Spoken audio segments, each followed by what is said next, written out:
欢迎来到新闻和活动频道，请订阅和分享已更新有关当今最着名明星的最新信息。王一博的流量与演技之战，颜值能撑多久？流量明星这个话题简直能掀起一场战争，而且这场战争的最前线，常常是被我们所熟知的几位面孔，比如王一博。要说王一博这几年，真的是一步一步从偶像团体的小鲜肉跳跃到了如今流量的王座上。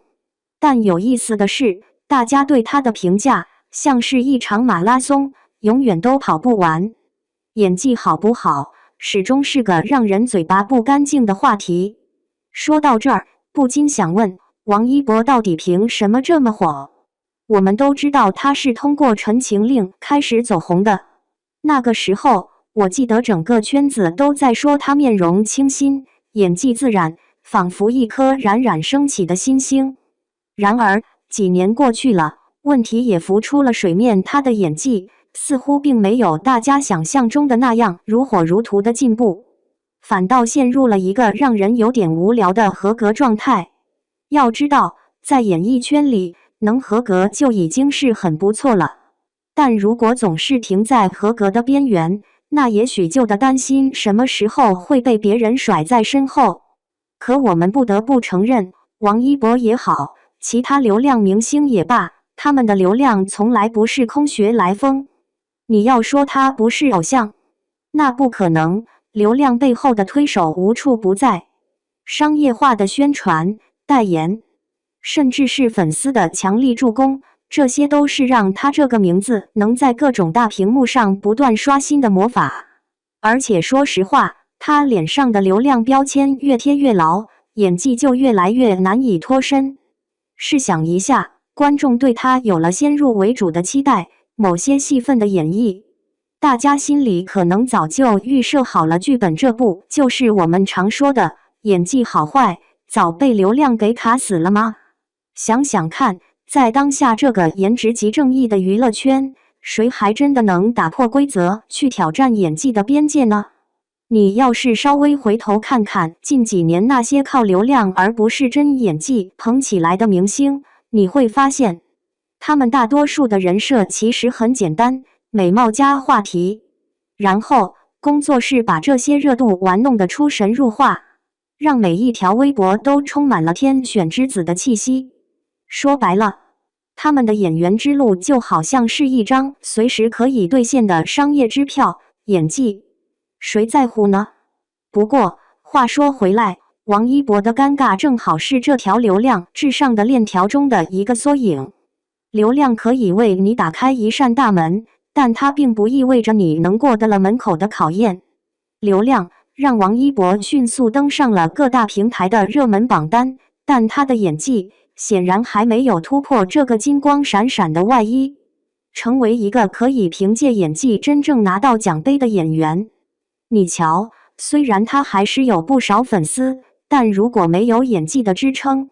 他迟早会像某些花瓶一样被大家遗忘，最后消失在这个变幻无常的娱乐圈里。说到这，我不得不提一些前车之鉴。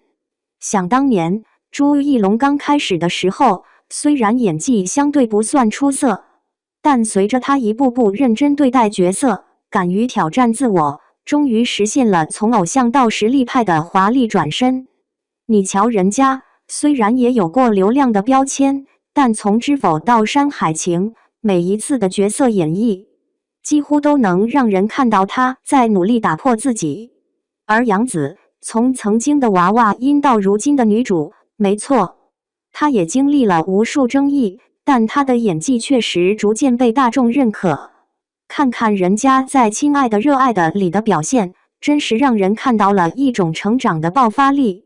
所以，这是不是也说明了，流量并不是万能的，它也许能帮助你快速起步，但如果没有一个扎实的演技基础，最终还会掉进流量的陷阱。说到底，这场流量与演技之争，不是王一博一个人能解决的，而是整个娱乐圈的生态问题。流量明星的急功近利背后，藏着多少对演技的漠视，又有多少演员为了符合观众的审美标准，